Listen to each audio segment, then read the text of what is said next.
No, say it ain't so. The self-proclaimed face of boxing is accused of being a racist, and not just by anybody, by another boxer, and not just any boxer, a female boxer. And these accusations are coming from Australian boxer Taylor Robertson. And she stated this on the Spit Bucket podcast. And she stated that she believed that Tank Davis was racist because she said that Tank Davis was one of her favorite fighters and wanted to take a picture with him. And when she asked him to take a picture with him, Tank Davis just stared at her with the cold stare. Now, just because Tank Davis just stared at her, I really don't think that's a racist move, because in the end he did take a picture with her. So how does that make him racist? He actually took the picture with her, so that means he's not racist. He could have said no. Now, I don't think he's racist, and my co-host Northpaw, the Chicago Lip, does not think he's racist,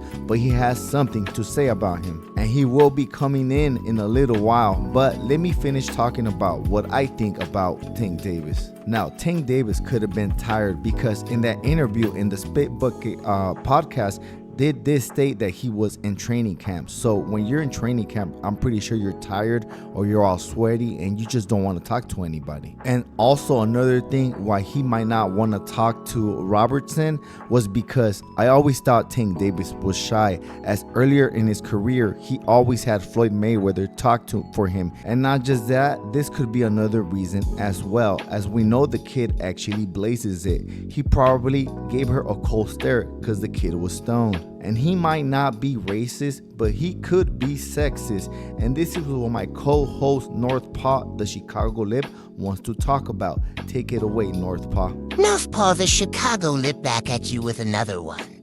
As we all know, Tank Davis, the self-proclaimed face of boxing, has been accused of being a racist. And not just by anybody, but by a female boxer from Australia named Taylor Robertson. She said when she asked Tank Davis for a picture, he just stared at her like he was lost. But they took the picture anyway.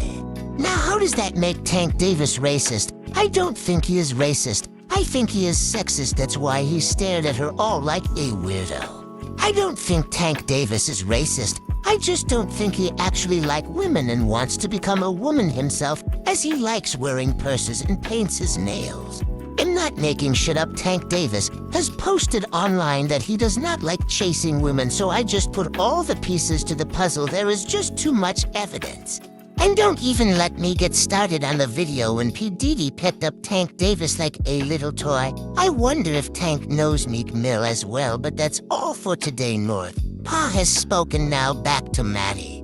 Man, you made a lot of good points, Northpaw, the Chicago Lip. That's why I love you being on the show. And not just that, you did not lie about anything. Everything that you stated, it was straight up facts. There's videos all over YouTube. You said the facts just like Oscar de la Hoya, clap back Thursday. You did also forget another fact that I'm gonna add right now. He does hit women, so I guess, yeah, if you put all the dots together, it equals that. Now, I always thought Tank Davis was a great fighter, but due to his last performance with Lamont Roach, I still think he's a solid fighter, but that aura of invincibility is gone. Ain't no knock to Lamont Roach. He went in there, he was prepared, he did his thing, he did his job, so that's why he got the tie.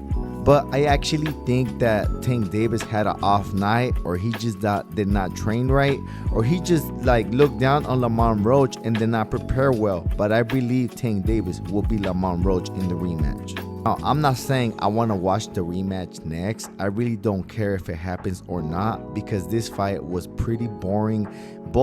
It was a tie because both of these fighters did not attack each other. So to me, they both lost. And I believe now, because of that fight, I have Teofimo Lopez beating Tank Davis, and maybe even Shakur. But if Shakur comes in there with brittle hands, Tank Davis is gonna knock the F out of Shakur. And as for Devin Haney, I don't think he will ever fight Tank Davis, because Devin Haney is just too big, and I don't think he can even make 140 anymore, as he moved to 147. So as long as they don't fight, if they don't fight in the catch weight, I don't think they're gonna fight. So because of Tank Davis' performance, it's up for grabs who is still the best fighter at 135 and now 140.